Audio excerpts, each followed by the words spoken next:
Hey YouTube, welcome to my channel. My name is Chris Canning. I'm a 17-year-old vegan activist living in Houston, Texas. I have had type 1 diabetes since I was 6 years old, and in 2020, I'm in my final year at high school. I've decided that in our current social and political climate, that keeping to myself is no longer an option that I can pursue. The injustices that plague our nation have become far too great and far too widespread. The current political trend that I have seen is disheartening. The people that we have in government, the people that we should be able to turn to for guidance during this pandemic, during these troubling times, have done little to make things better. They have shown that the only people they care for are themselves and their friends. Their careers hinge on the fact that we will stay complacent during these times, that we won't question their leadership or their lack of leadership for that matter. These same individuals have proclaimed that protesting for equal rights is something that we should be ashamed of. Our government wants us to believe that one of the most basic amendment rights, the right of the people peaceably to assemble and to petition the government, should be illegal. They pick out incidents within hundreds of protests around this country and deceive the public into thinking that what is happening is lawlessness and rioting caused by criminals and looters. No, what is happening is that the people who have been suppressed relentlessly by the government, suppressed by privileged people, are taking a stand to demand the final barriers to equality be crossed. The Black Lives Matter movement wants equality for Black people, but they also want equality for all people.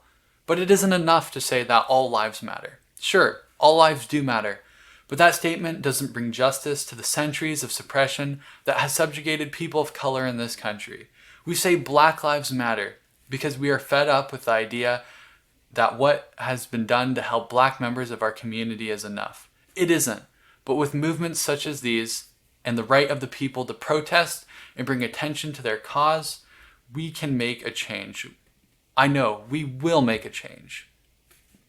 Okay, so now let me focus on another subject that's especially relevant during these times: the coronavirus. The impact that COVID-19 has had on our community is horrific.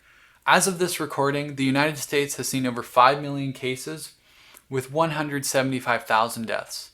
The world has seen almost 23 million cases and 800,000 deaths.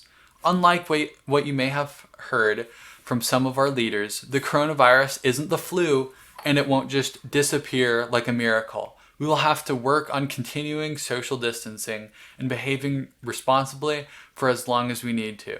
I know it can be difficult to continue on this drastically altered way of life, but when it comes down to life or death for some members in this community, we must stay strong for their sake. The promise of a way back to normalcy and the promises from a person in charge shouldn't mean that we stop protecting those vulnerable to this disease. But even with that in mind, we shouldn't let the coronavirus consume our lives. Just because there's a pandemic doesn't mean that the other issues have stopped existing or should be ignored until later. Coming into this school year, it was my dream to form a vegan group at school. But of course, like most things in 2020, the plans changed. But now, I'm proud to bring this group to YouTube. I believe in veganism, and I believe that the community that we can grow online will make a change. But for that to happen, I want to tell you why I think veganism is so important. I have 3 main reasons for being a vegan. Now, all of these are equally important, but I believe just one of them gives enough of a reason to become a vegan. The first is for the environment. Once I learned that the single most important thing that I could do to help the environment was become a vegan, I did. The notion that our planet will be fine on the current path we are headed isn't wishful. It's foolish. It's easy to ignore the scientists warning us about our global impact on climate. It's easy to fall into the trap of denial or ignorance. What isn't easy is changing our lives to create a sustainable future. One where impact on the environment won't devastate generations to come. And yes, while becoming a vegan is only part of reducing our footprint on Earth, it makes up a large part.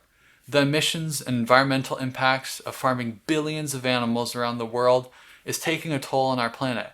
Farming plants to meet our nutritional needs is shown to use a fraction of the land and water to produce the same amount of calories provided by animal agriculture. Here's a simple way to view this. Animals on farms don't just make energy out of thin air. They get their energy, as known as calories, from the plants they consume. Plants such as soy and grains take a blend that could be used for different crops that humans want to eat. When animals eat their food, the energy conversion process isn't 100%. In fact, it's not even close to that. For most animals, the energy that humans get after the animals eat their food is less than 20% of the energy they ate. For poultry, it's around 13%, and for some animals, such as cattle, it's less than 2%. If we were to remove the process of feeding animals and instead use that land that was once used for their feed, we could produce a lot more food in a lot less area. And now for my second point, health. Eating a whole food plant-based diet, which is a type of vegan diet focused on plant foods that have been minimally processed, is arguably the healthiest diet that you can have. There's one thing that groups with the longest living people have in common, and that's food. Those people, such as the Okinawans, have traditionally eaten mostly, if not entirely, whole food plant-based diets with minimal animal products, and their lives have been among the longest in the world. But it's not just observational data that leads me to believe that this type of diet is healthy. It's study after study in favor of this way of eating, whether it be Mediterranean-style diets or other food diets focused mostly on whole plant foods. I implore you to do more research and become more informed on this topic of healthy eating. But if you're still concerned about how healthy a proper vegan diet can be, then don't take it from me. Take it from the professionals. The Academy of Nutrition and Dietetics, which is the largest organization of food and nutritional professionals representing over 100,000 credentialed practitioners, has, as of 2016, had the position that plant-based diets are more environmentally sustainable than diets rich in animal products because they use fewer natural resources. And vegetarian and vegans are at a reduced risk of certain health conditions, including ischemic heart disease, type 2 diabetes, hypertension, certain types of cancer, and obesity. What I will say is that it isn't a question of whether you can adopt a vegan diet. It's the question of whether you're willing to adopt a vegan diet. And that leads me to my final reason for veganism, the ethics. This may be the most controversial point, but ignoring it would be fatal. For the next couple of minutes, I would ask that you take down your defenses and perhaps consider a viewpoint that may be different from your own. I remember when I used to cringe at the word vegan. I believed that vegans were crazy people who wanted to hate others for the way they ate. But now I've come to terms and realized how backwards that way of thinking is. Again, this is going to be hard for some of you to hear. I understand and remember how uncomfortable I used to feel. But this cannot be ignored any longer.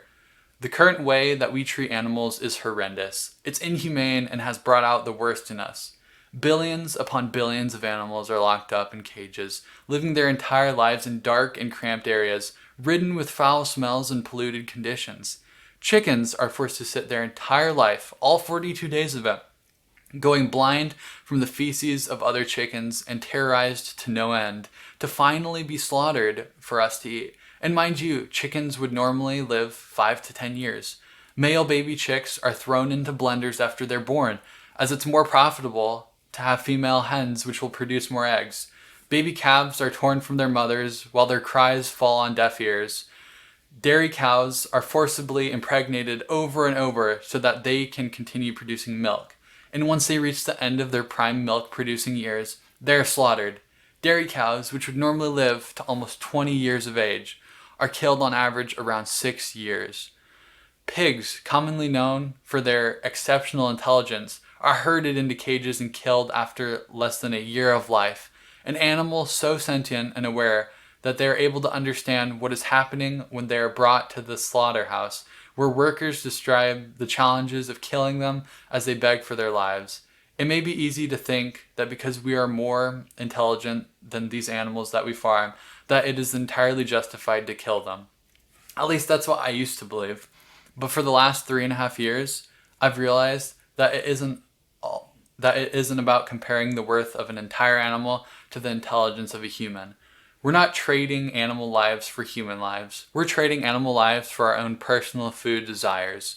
The question you have to ask yourself isn't whether your life is of more value than a farm animal. The The question being asked is has greater value, your taste buds or the lives of animals? Again, if you currently consume animal products, I know that this is uncomfortable to be confronted with. And that's pretty much all that I wanted to cover in this talk. I hope that you've enjoyed my first YouTube video on this channel. I also hope that this has gotten you to think about some of the issues which our society still needs to address.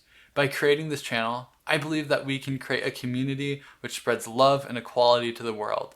I would really appreciate your feedback, and I encourage you to create videos focusing on issues which you believe need to be solved. I have so much more planned for the future, and I look forward to you and I sharing our ideas. Thanks for watching. This has been Chris.